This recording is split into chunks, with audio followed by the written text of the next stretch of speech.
Hey everyone, Dan here from Madrid. This is, of course, the ENFP reboot.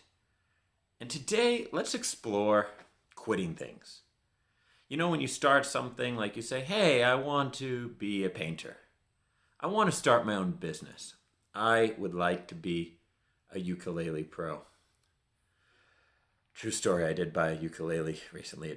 Has not went anywhere so far, but really we're talking about your bigger life dreams and goals. And when you get to that point where you hit maybe a few bad results in a row, and then you start to think like, am I cut out for this? Is this right? Is the economy right? Is this possible even, is this a scam? Like this whole work for yourself thing, or be a artist, or play in a band. I don't know, whatever it is for you. And you start to doubt it all. And what better way to explore this topic than online dating apps, the secret to true happiness. So Dan here, that's me, has had a couple disappointing dates in a row here. I'm not starting to think I am cursed. I hope not. But I'm not going to say catfishing, because the people I met were the people who appeared in the profile.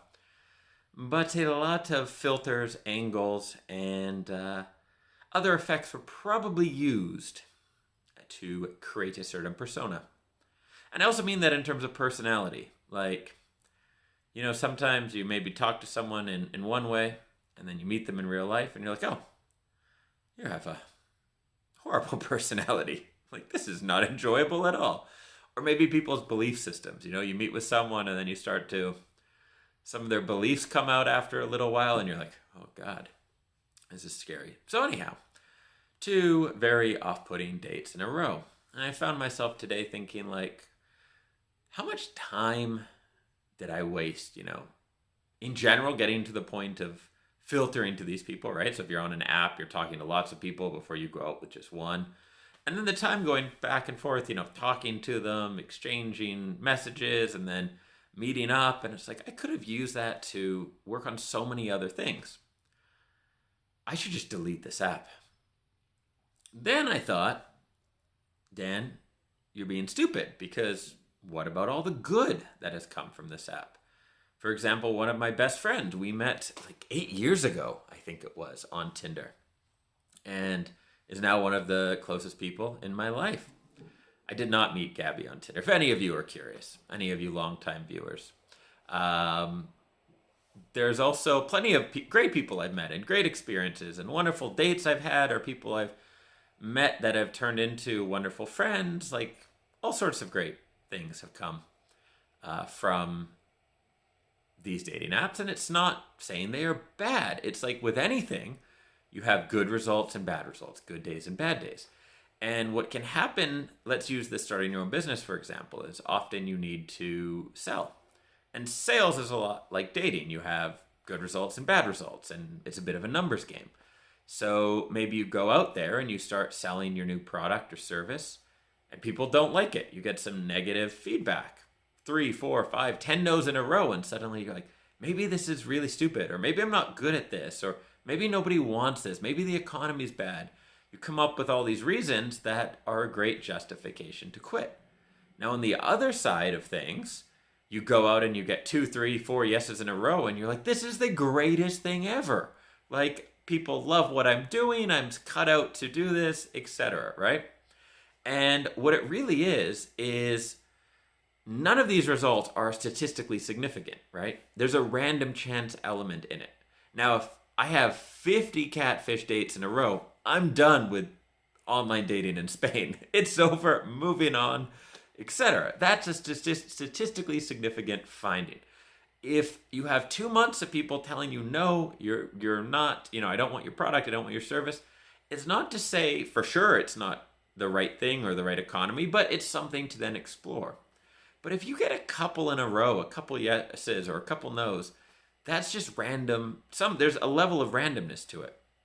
So if you get some yeses and you're really excited by it, that's good. Use that excitement and be happy about it.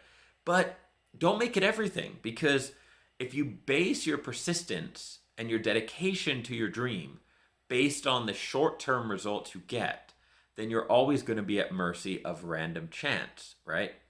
Whereas if you keep that long-term vision and say, hey, this is what I'm moving towards, this is what I'm working towards, and I don't care if I get yeses, I don't care if I get nos, I'm going to put in the work every day, I'm going to put in the effort. And yes, now I'm purely talking about your own business, not about dating apps. Like every day, put in the effort, put in the hours, you swipe, you swipe, you swipe. And then like the Rocky montage starts with like running in the snow while swiping. Yeah, you put in the effort every day and you stay focused on the long term, because good or bad, reacting to your short-term results will make you in much more of a roller coaster.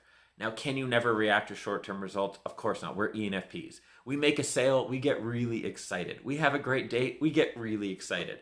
We have a catfish date, we're like, that sucked. You know, we get rejected a bunch or have a slow week in business, it's going to affect us, of course. But we can definitely mitigate how much it affects us by controlling our expectations. And if your expectation is, hey, there's some random chance to things, there's ebbs and flows, there's cycles, then you're able to weather those a lot better. Of course, learn this being on YouTube, because every time you publish a new video, you see how it does compared to your last videos. And at first, this becomes very anxiety driving, and you're just like, this video's not doing good. You know, what's happening? What's wrong? And then you realize like, there's holidays, there's weekends, there's different times. And of course, some videos are just better than others. Sometimes people will really like something, sometimes they won't. And it's not, hey, quit YouTube. It's, hey, keep going and maybe take some notes from what works and what doesn't. I'm not saying to totally ignore that. I've taken some notes. Any profile that seems to use filters or have very unique angles.